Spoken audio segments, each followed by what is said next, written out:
Assalamualaikum dan selamat petang semua.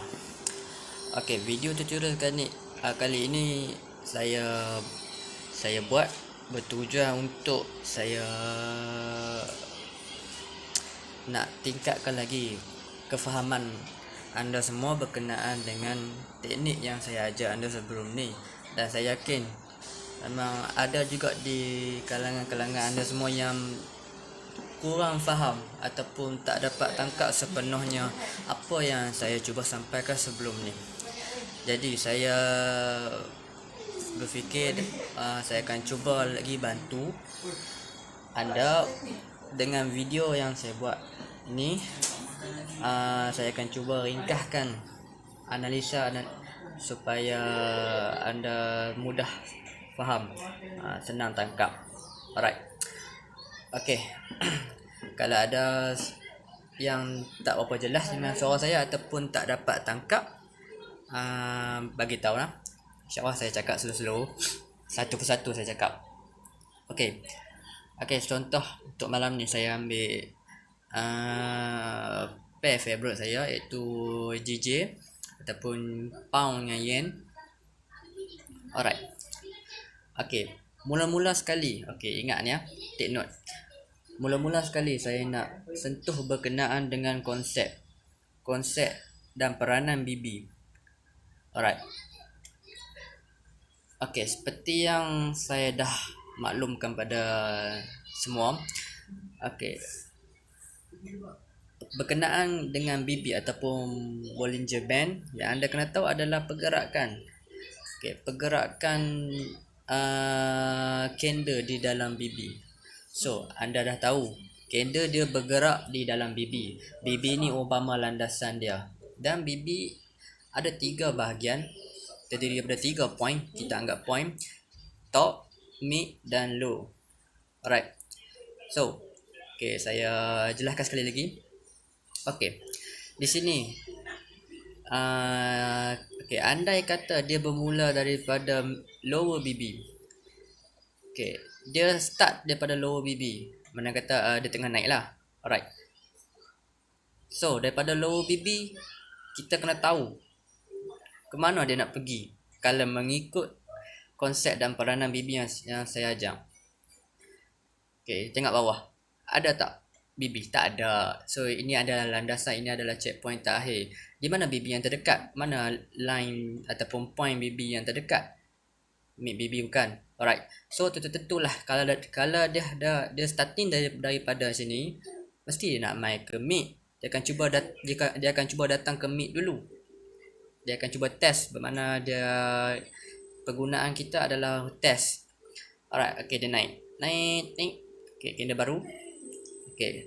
Sampai sini dia tak sentuh lagi tau. Dia tak cuba test lagi di sini. So, candle seterusnya dia naik, dia terus sentuh. Mana kata dah complete lah perjalanan dia daripada low ke mid. And then kita nak tentukan kat mana pula dia nak pergi. Kita tak boleh tentukan lagi sebab kalau mengikut time frame, candle ni tengah berjalan lagi. So, dia tak ada lagi penentuan arah dia. So, untuk time frame H4, kita kena tunggu candle mati. Kita tengok dia mati di mana. Sama ada dia mati di atas mid, bermakna dia mati di dalam kawasan apa? Ini kawasan buy. Faham dulu lah. Ini konsep pergerakan BB. Dia mati di dalam melepasi mid.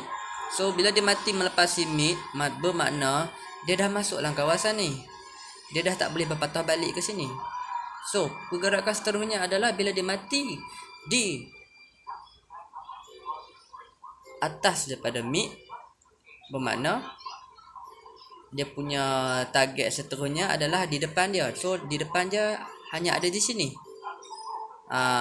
Jika dia mati di dia mati di sini. Dia mati di sini, bermakna daripada sini sampai ke sini hanya tinggal shadow kan. So, mana kata dia hanya berjaya cucuk saja. Dia tak berjaya masuk dalam kawasan ni. dia hanya berjaya jenguk-jenguk saja. Kita tengok dia, kita panggil dia jenguk-jenguk saja, tapi dia mati balik di dalam kawasan ni. Mana kata dia tak berjaya terima, dia tak mau terima kawasan atas ni.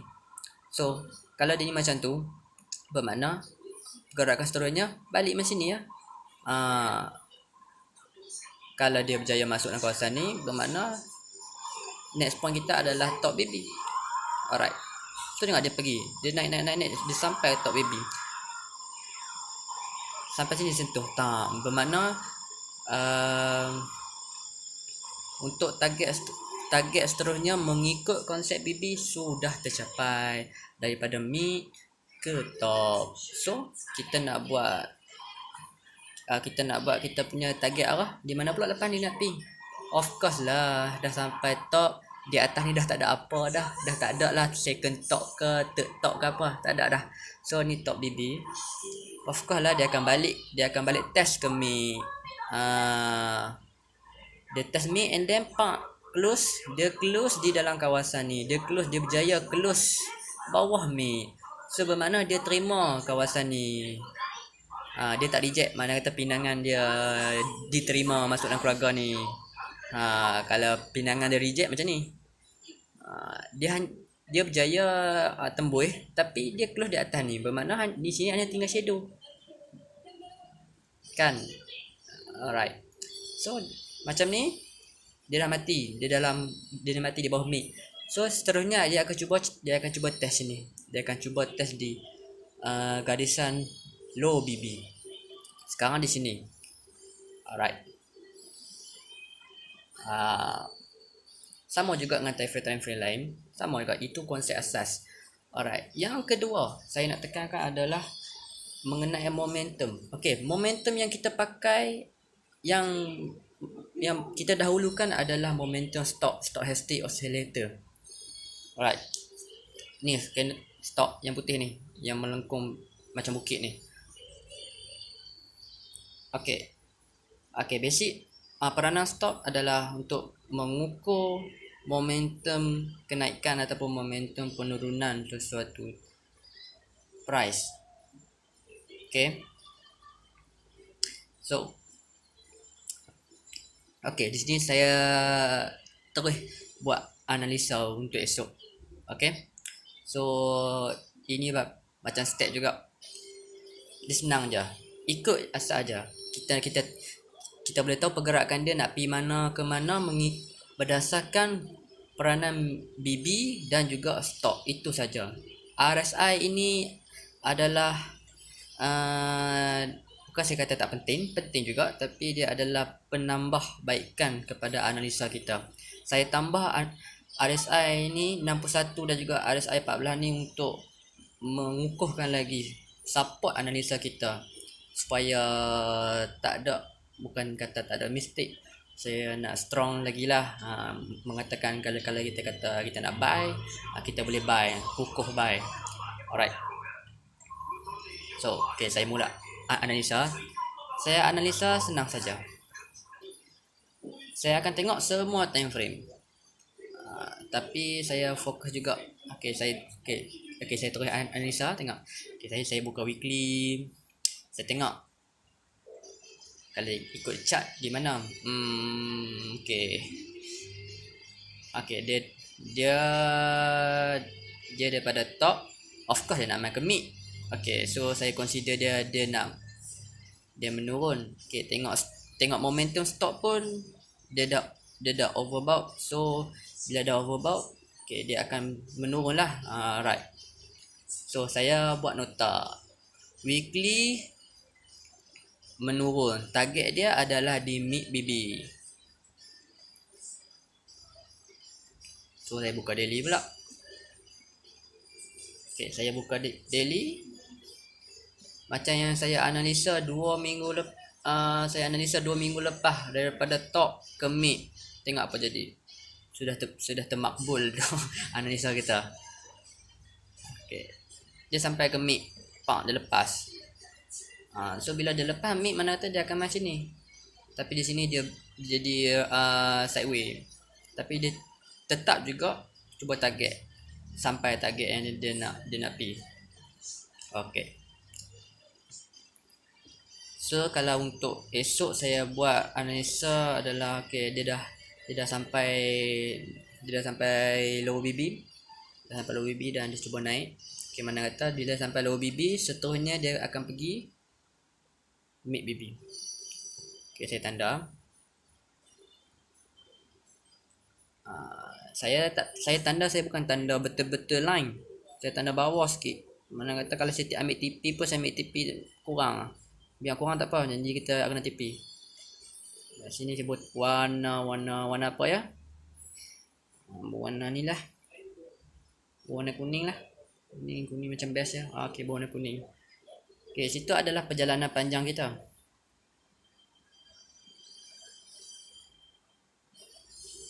Okey, lepas tu saya buka H4. Tengok, di line kuning ni merujuk kepada mid BB di daily. Tinggi tu.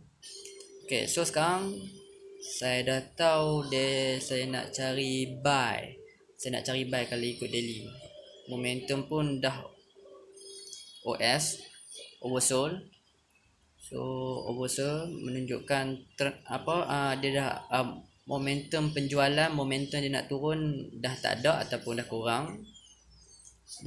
Kalau ikut graf pun, ikut konsep BB pun, dia dah sampai ke lower and then seterusnya dia nak cuba test ke mid. Alright, so memang jadi buy. So untuk buy yang panjang bermaksud saya nak jadikan entry saya sebagai intraday. Alright. Kalau ambil H4 tak jadi intraday lah ni kalau macam ni. Alright. Macam saya cakap sebelum ni, okay, point yang cakap apa, rahsia yang kebanyakan trader newbie tak tahu adalah market bergerak dengan jayanya apabila semua time frame selari, bermaksud sama daripada segi momentum. Okey, sekarang kita tengok H1. Okay, H1 dah momentum untuk turun dah tak ada, dan kalau ikut BB pun dia dah sampai ke lower dan dia akan cuba target emas sini. Okay,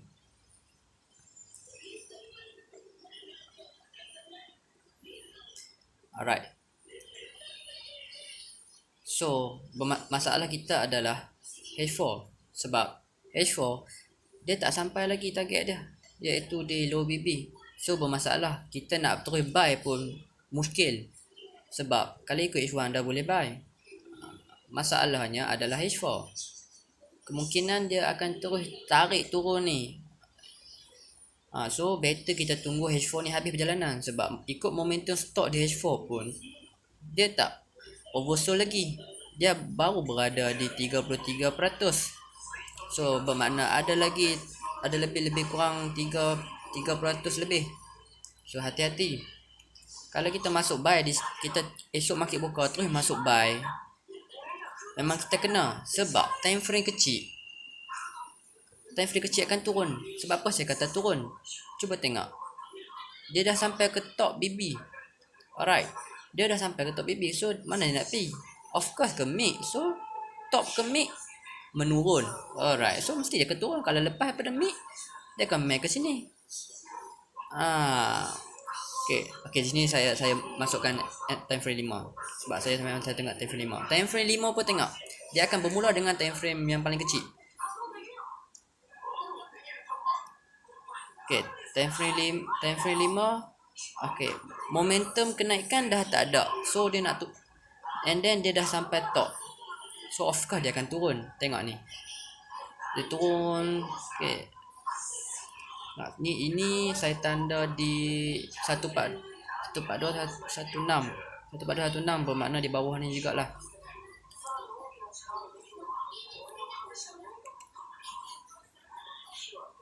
So esok kalau kita masuk buy pun kita akan ketinggalan point, bermakna dia akan turun dulu. Dia akan turun lengkapkan M5 dulu. So Penghabisan M5 target saya di 142.160. Kalau tengok di M15 di sini. So bermakna kata dia berada di kawasan low BB M15.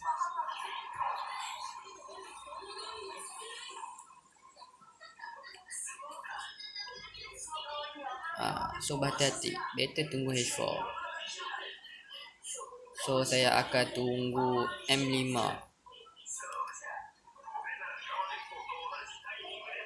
Saya akan tunggu sampai M5 habis. Dan saya akan cuba buy di kawasan sini.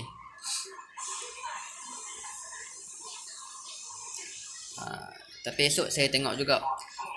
Kalau esok candle pukul 5 open, kalau tengok momentum dia masih lagi ada, mana kata dia tak oversold, saya akan tunggu dululah. Dia ni dia jadi oversold, dan kemungkinan saya akan terus tunggu sampai dia capai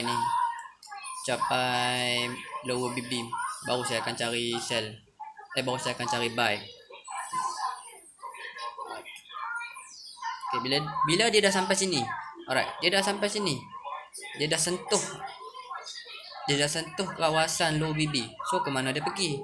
Kita buy kan. So ke mana dia nak pergi dulu?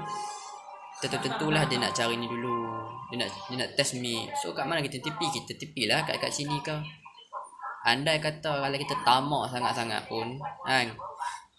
Kita bila dia dah naik agak-agak dalam 50 pip, 40 pip kita lock profit. So biarlah. Lepas tu tiba andai kata kalau dia mati di atas ni, dia mati di atas kawasan mid, bermaksud dia akan cuba cari sini pula. So kita boleh ambil TP di akhir-akhir. Kalau itu untuk swing lah. Okay, so esok saya akan tunggu. Saya akan cuba tunggu di kawasan ni. Di harga low BB H4 141.745. Okay. Bagaimana kita boleh main, kita boleh makan berapa banyak sekali pun, bermaksud bila habis momentum sell di H4 kan, habis momentum sell di H4 kita boleh masuk buy. Tapi nak masuk buy kita kena tengok time frame kecil. Saya selalu tengok time frame 5 paling kurang pun. Kalau tengok time frame M1 pun tak ada masalah, tapi tak perlulah sebab takut anda tak dapat tangkap. Okey, tengok. Sebab time frame 5 akan jalan dulu. Okey. Katakanlah H4 dah sampai dia dah sentuh mid, dia dah sentuh lower BB, dan momentum stok ni pun dah di bawah 20. Dia pada 20. Jangan anda terus masuk buy, jangan masuk buy terus. Anda tengok time frame kecil, tengok di mana. Bermaksud untuk memulakan trend naik dia, time frame kecil pun semua kena ada di bawah. Bermaksud dia kena ada di bawah. Takkan kita tengok H4 dah sentuh bawah, momentum stok pun dah di bawah, dah oversold, tapi sedangkan M5 di sini, M5 di atas, momentum naik dah tak ada, dia pun dah sampai top. Takkan dia nak terus naik? Betul tak? Mesti dia akan ambil lajak dulu. Dia akan turun dulu. Tunggu sampai momentum jual ni jatuh sampai habis, sampai oversold, baru kita masuk buy. Tapi saya ajar sebelum ni kita tunggu SOP entry di N15. Boleh, tak ada masalah kalau untuk yang kurang yakin.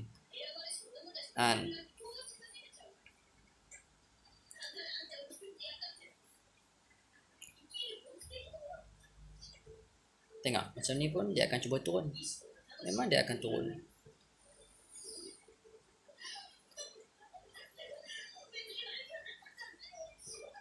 So mana kata kita kena tengok semua time frame.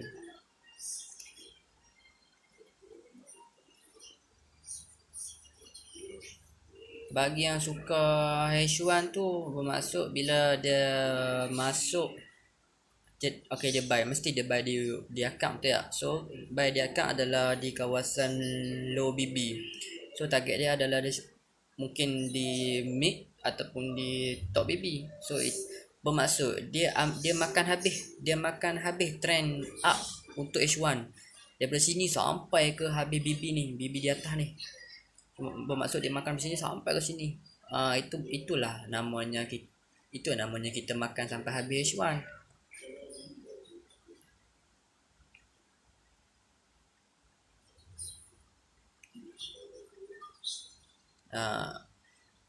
Itu cara saya analisa lah, sebab saya memang nampak semua benda. So kita tahu perjalanan untuk daily adalah buy, sebab dia akan cuba test di mid di line kuning tu. Momentum pun dah dia pun dah sampai ke lower BB, so dia akan naik. Tapi kalau tengok kalau ikut weekly dia masih lagi menurun, dia masih lagi trend menurun, tapi dia dah cuba test mid BB. So kebarang kalian kita boleh buat conclusion dia naik pun atas sebab daily, tapi untuk weekly dia naik sebagai retracement ataupun sebagai retest saja. Tak semestinya dia boleh retest sampai sini, dia boleh juga retest sampai line ni, line biru, line ungu ni, line kuning, dia boleh retest sampai situ sebab dia weekly, dia satu candle seminggu berjalan. So mana kata kalau Isnin dan Selasa dia naik sampai sini pun tak ada masalah, sebab Rabu dia mungkin turun balik sebab dia diukur seminggu sekali, seminggu satu candle, so tak ada masalah. Dan kita tahu perjalanan panjang. Tapi fokus daily lah untuk intraday. Tengok mana kata kita tanda selagi dia tak sampai sini, dia akan naik ke line kuning tu. Selagi dia tak sampai situ, dia akan cuba naik juga sebab perjalanan dia memang ke situ. Dan di sini adalah bonus. Kalau anda nampak, saya dah nampak minggu lepas lagi. Itu di mana pertembungan MA 50 dan MA 200. So bermakna kemungkinan trend akan berubah daripada down ke up sebab perjalanan trend yang panjang. Ini terjadi di daily, so bermakna kata lagi besar. So wallahu alam lah. So apa pun kita tahu dia nak main ke sini. So cuba yang terbaik.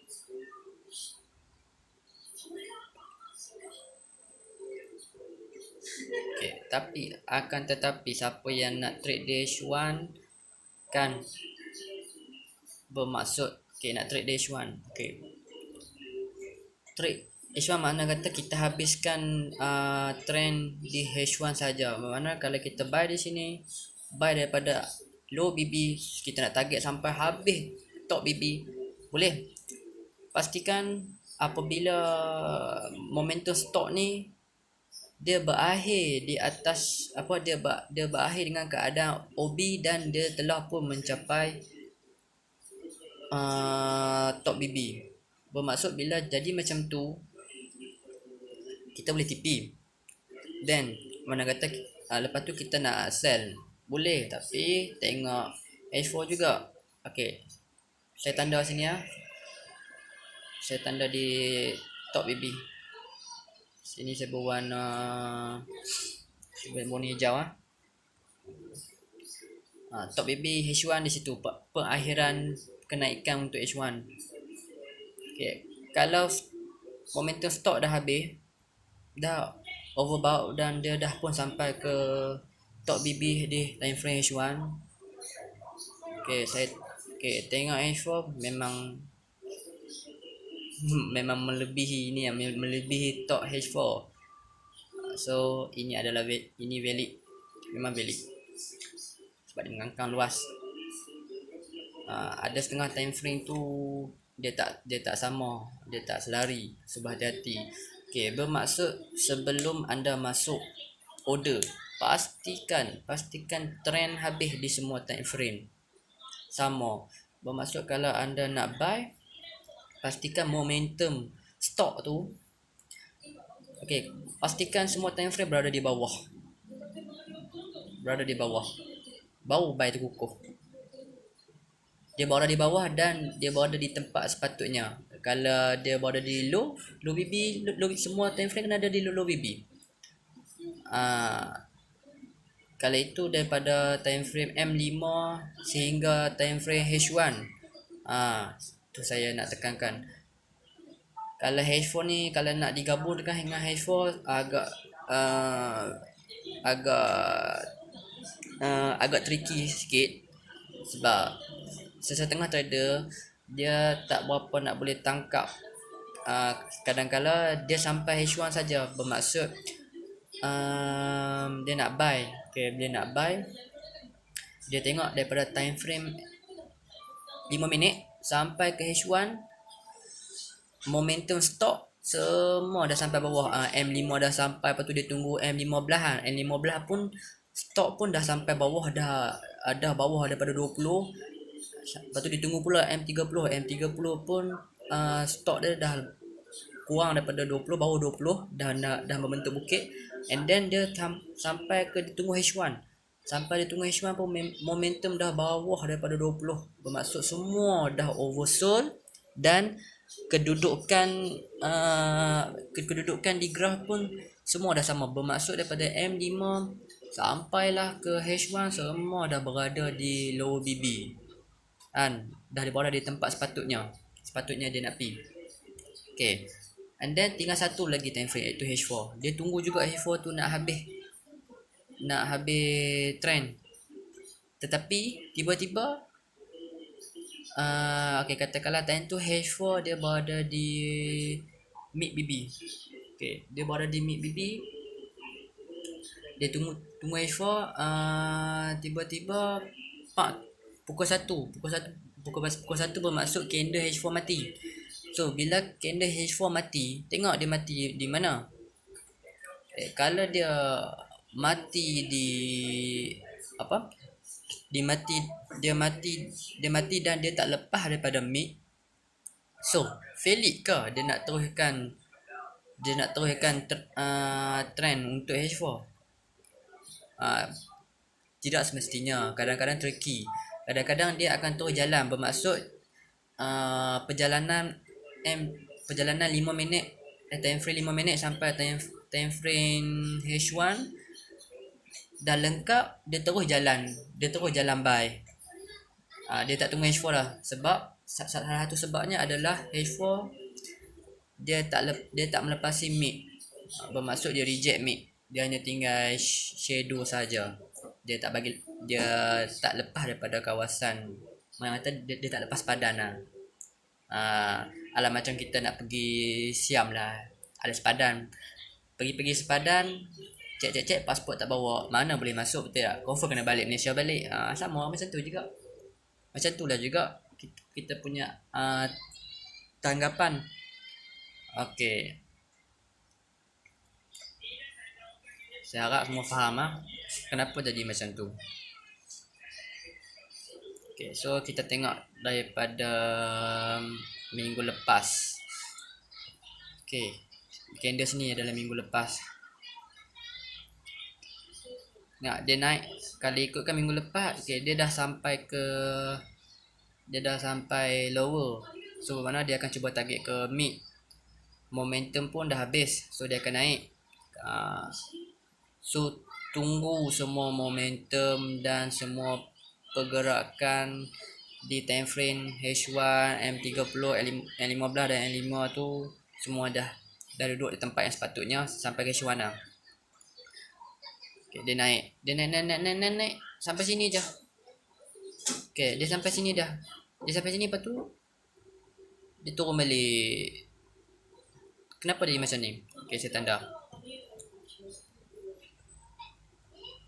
tanda di high price Saya tanda di high price ni candle tu. Alright, ni saya padam ke?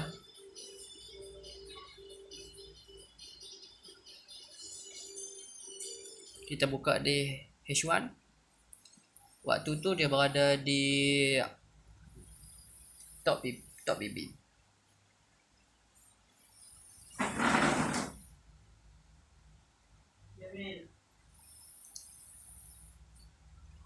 Kita tengok berapa bulan untuk H4 tadi.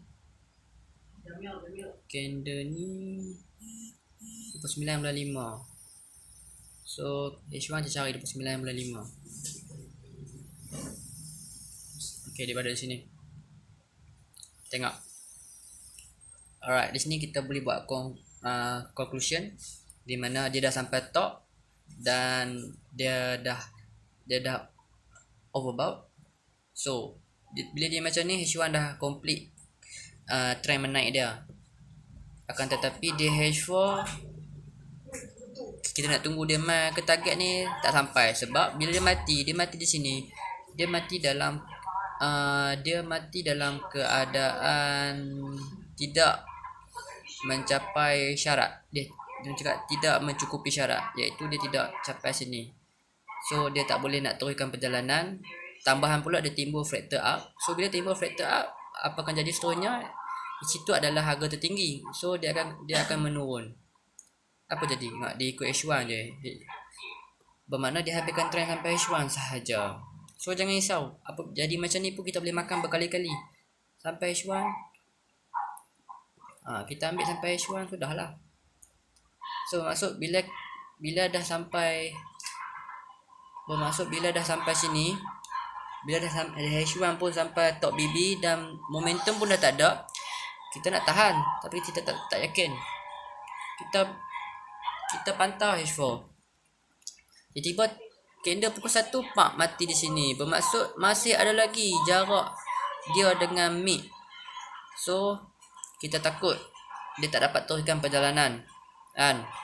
Kita takut dia tak dapat teruskan perjalanan. So kita take profit dulu dan kita TP dulu.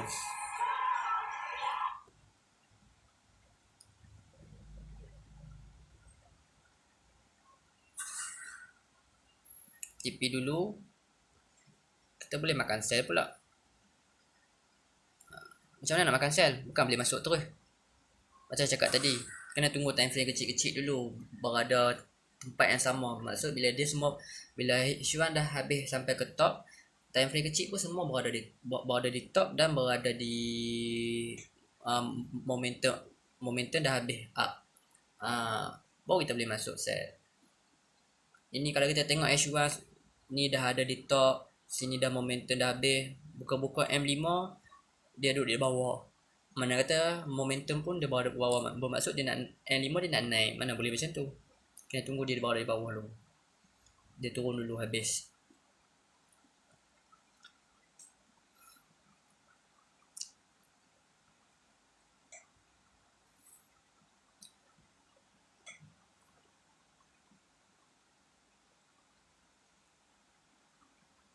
Okay, bermaksud macam ni ya. Kadang kala dia tak dapat habiskan trend sampai ke H4 kerana H4 tak cukup syarat macam cakap tadi.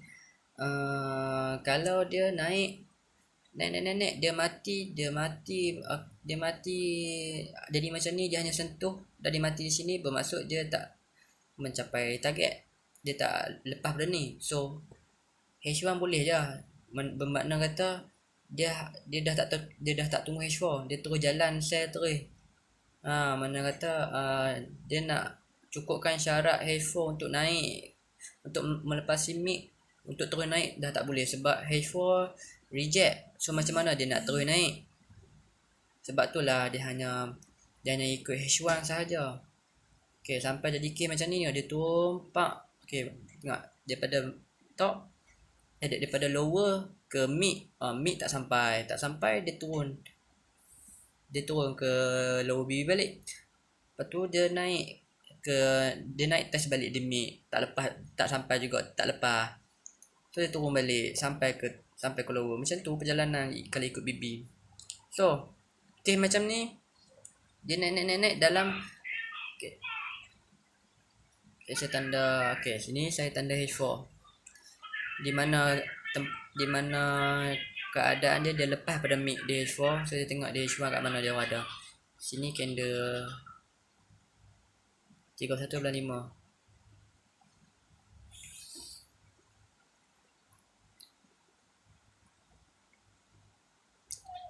Okey, tengok.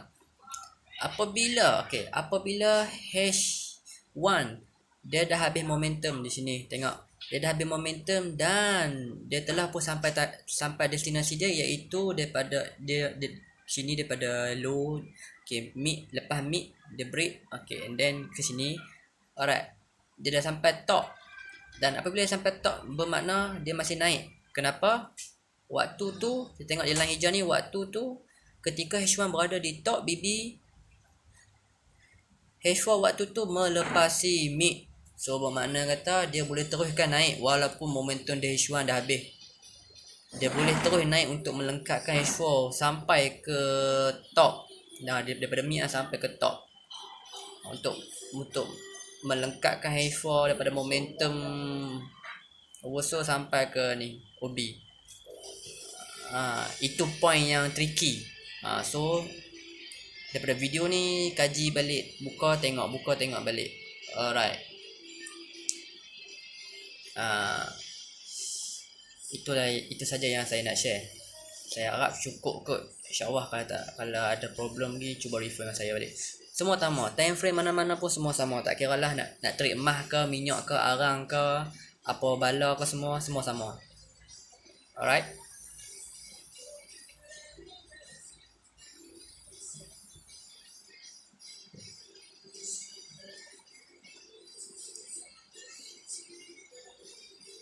So masuk sini. Kalau siapa yang ada follow signal saya minggu lepas yang saya tulis dalam kertas nota saya tu, memang duit raya betul lah tu buat. Saya makan berkali-kali H1. Dekat sini saya miss. Saya tak masuk, tertidur. Rasanya tertidur tak ni.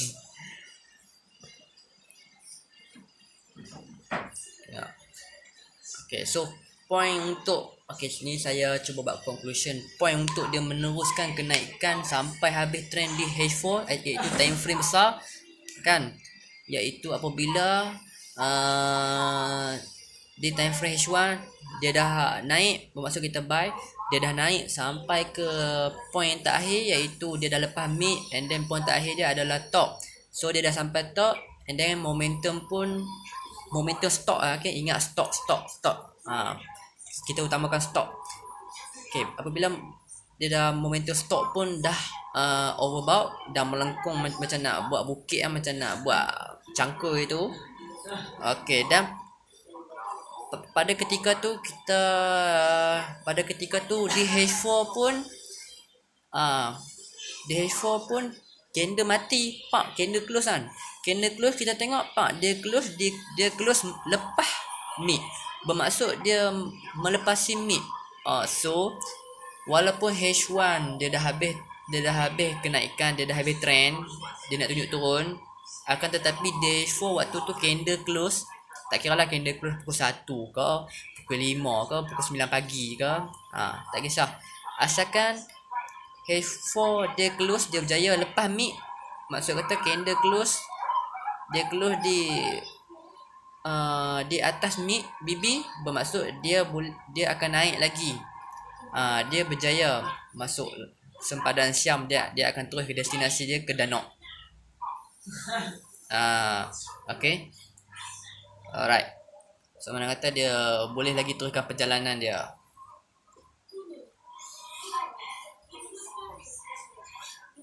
Jangan sampai H1, jangan kita tahan sampai H1, kita TP. Kita TP di top BB, kita dah tengok di H1 tu momentum stock dah OB kan, dah OB sangat-sangat, dah sampai top kan, dah sentuh top, kita close, lepas tu kita nak sell. Tapi waktu tu kita tengok pukul 1 candle close untuk H4. So candle close, tengok dia close di atas mid BB. So mana kata dia lepas mid. So position sell kita tu tak valid dah. Ya, berhati-hatilah. Saya harap anda faham dengan video tutorial yang saya cuba tunjuk ni. Macam saya cakap, saya akan cuba bantu anda sedaya upaya. Okay, so anda jangan risau. Okay, untuk akhir kata daripada saya adalah berusahalah kan, sehingga ke orang cakap apa, sehingga ke akhir hidup lah. Nak menguasai sesuatu bidang tu bukan senang, sangat rumit. Jangan pandang trading ni sesuatu bidang yang sangat-sangat simple, sangat-sangat mudah. Tidak. Trading adalah satu industri di mana memerlukan kepakaran yang sangat dalam, pengalaman yang sangat luas untuk kita kuasai. So, kalau anda boleh kuasai teknik yang saya ajar, dan dalam masa tempoh saya target dalam tempoh tidak melebihi 6 bulan, InsyaAllah anda akan jadi professional trader selepas tempoh 1 tahun. Boleh, bukan tak boleh, kita boleh jadi expert dalam analisa tak lebih dari 1 tahun. Boleh, tak ada masalah, sekiranya kita dapat bimbingan yang betul. Tak ada masalah. Ada saja orang-orang yang dah berjaya, orang yang boleh trade sendiri, boleh profit sendiri kurang daripada 2 bulan, sebulan. Ada. Dia dapat cikgu yang betul, bimbingan yang betul. Alright. So saya doakan kita semua berjaya dalam trading, dan apa yang anda niat, kalau niat untuk pencen dalam 2 tahun 3 tahun, insyaAllah cuba follow betul-betul dengan saya, follow saya betul-betul, insyaAllah kita boleh. Sebab saya pun bukannya saja trade, saya libatkan diri dalam industri ni. Saya ada misi saya ada career saya nak buat. Okay, akhir kata, berkenaan kelas kita, alright, macam ni.